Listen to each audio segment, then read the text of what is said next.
नमस्कार दोस्तों मैं कोई नेता नहीं हूँ, कोई अधिकारी नहीं हूँ। मैं ईपीएस 95 पेंशनर्स हूँ और आज मैं आपसे नहीं सरकार से सवाल करने आया हूँ। 35 साल तक नौकरी की, देश के लिए, उद्योग के लिए, जनसेवा के लिए।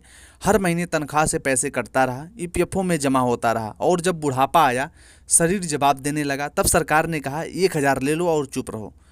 केंद्र सरकार ने 11 साल में एक पैसा नहीं बढ़ाया। ईपीएस 95 पेंशन में हर बार झूठे वादे, हर बार झूठे चुनाव से पहले मीठी बातें, लेकिन हकीकत कुछ और ही रही। दवा के लिए पैसे हमारे पास नहीं रहे, किराए भरने के पैसे नहीं है, राशन लेने के लिए लाइन में खड़ा होना पड़ता है। बुजुर्ग माँ बाप का ये हाल है, वे लोग जिनकी वजह से आज देश की अर्थव्यवस्था खड़ी है।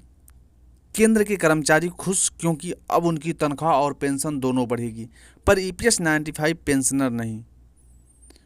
हम वहीं के वहीं हैं, 1000 पे सड़ते रहेंगे। ये कैसा न्याय है? क्या हम इस देश के नागरिक नहीं हैं? हमने टैक्स नहीं दिया है? क्या हमने सेवा नहीं की है? जब 8वां वेतन आयोग के बाद दूसरे पेंशनर्स की पेंशन 50,000 पार कर जाएगी, तो ईपीएस 95 पेंशनर 1000 लेकर क्या करेंगे? भूख मिटाएंगे या दवा लेंगे? बेटे की स्कूल की फीस भरेंगे या अपनी बिजली का बिल? सरकार से हाथ फैलाएंगे या फांसी का फंदा तलाशेंगे? अगर इस बार सरकार ने ईपीएस 95 पेंशनरों की सुनवाई नहीं की, तो ये ईपीएस 95 पेंशनर्स चुप नहीं बैठेंगे। अब की बार जो है वोट के जरिए हिसाब करेंगे। जिनको हमने वोट दिया उन्होंने हमें ही धोखा दिया। अब हम हर गली, हर पंचायत, हर कॉलोनी में जाकर बताएंगे। इस बार सरकार ने हमें मरने के लिए छोड़ दिया है। हमारी मांगे जो है साफ हैं। हम बार बार कहते हैं, हमारी यही आखिरी बार जो है, हम लास्ट बार बोल रहा हूँ, यही हमारी मांगे हैं। न्यूनतम पेंशन 7,500 कर दिया जाए, महंगाई भत्ता जोड़ दिया जाए, तत्काल प्रभाव से लागू किया जाए, सीजीएचएस जैसी सुविधा दी जाए, ईपीएफओ में जमा राशि के अनुसार ब्याज सहित पुनर्गणना की जाए।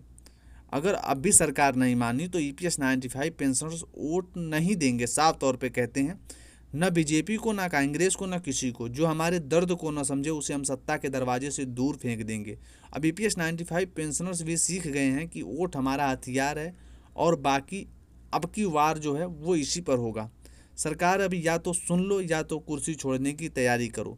ईपीएस 95 पेंशनर्स अब जाग चुका है। अब तुम्हारे झूठ पर कोई जो है भरोसा नहीं करता। मैं अभी आपको ईपीएस 95 पेंशनरों की गाथा बता रहा था। ईपीएस 95 पेंशनरों की दयनीय स्थिति के कारण जो है ये सरकार ही है। सरकार से मैं बार बार कहता हूँ सरकार को कि सरकार ने ही हमारे बुजुर्गों को इस स्थिति, इस कैटेगरी में ले आकर खड़ा किया है।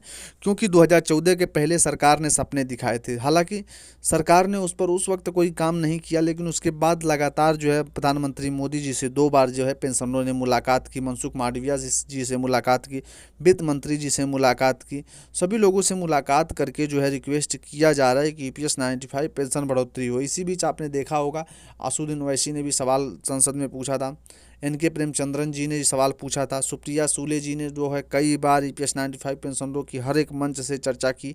लेकिन इन लोगों के कहने के बावजूद भी जो है ईपीएस 95 पेंशन पर कोई सकारात्मक असर या प्रभाव नहीं पड़ा।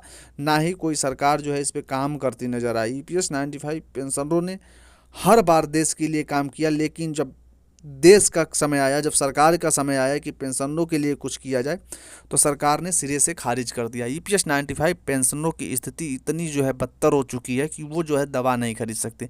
अगर दवा खरीद सकते तो फिर उसके बाद खाना नहीं खा सकते, खाना खा सकते तो बिजली का बिल नहीं भर सकते, बिजली का बिल भर सकते तो नमक नहीं खरीद सकते। इस प्रकार से उनको कठिनाइयों का सामना करना पड़ रहा है और सरकार ने हर बार जो है ईपीएस 95 पेंशनरों से दरकिनार किया है। जब भी ईपीएस 95 पेंशनरों की बात आती है सरकार मौन हो जाती है, सरकार के मंत्री खामोश हो जाते हैं। लेकिन वहीं पे जब वोट लेने की बात आती है तो पेंशनरों के लिए नई मीटिंगें की जाती हैं, फ़ोन करके खुद ब खुद बुला लिया जाता है कि आप मीटिंग के लिए आइए, इस पर हम चर्चा करेंगे। और वोट समाप्त होते ही क्या फिर से इसी प्रकार से बुलाया जाएगा? क्योंकि आपने एक बार नहीं 3-3 मरतबा देख लिया कि ईपीएस 95 पेंशनरों के लिए सरकार कुछ भी जो है नहीं करने वाली है। ईपीएस 95 पेंशन को लेकर हमने बार बार कहा था कि ये सिर्फ एक सवाल ही रह जाता है, पेंशनरों का काम कब होगा, कब जाकर के सरकार की आंख खुलेगी कि हाँ बुजुर्गों के लिए कुछ करना है, बुजुर्गों का हक का पैसा दिलाना है। क्योंकि सरकार जब तक इस प्रकार से सोचेगी नहीं, सोच नहीं रखेगी, तो क्या हमारे बुजुर्गों का काम होगा, बुजुर्गों का सम्मान मिलेगा? इस बार आप लोगों से मैं निवेदन करता हूं कि दिल्ली में दोस्तों जंतर मंतर पर जो ऐलान किया गया उसमें आकर के आप लोग सहायता करें, क्योंकि अब ये लड़ाई जो है हमारी आखिरी और निर्णायक लड़ाई होने वाली है। कमांडर अशोक राउत साहब ने बड़े सभा से ये ऐलान किया है। दोस्तों आप लोगों से मैं रिक्वेस्ट करता हूं कि अब अपनी ताकत को दिखाने का समय है।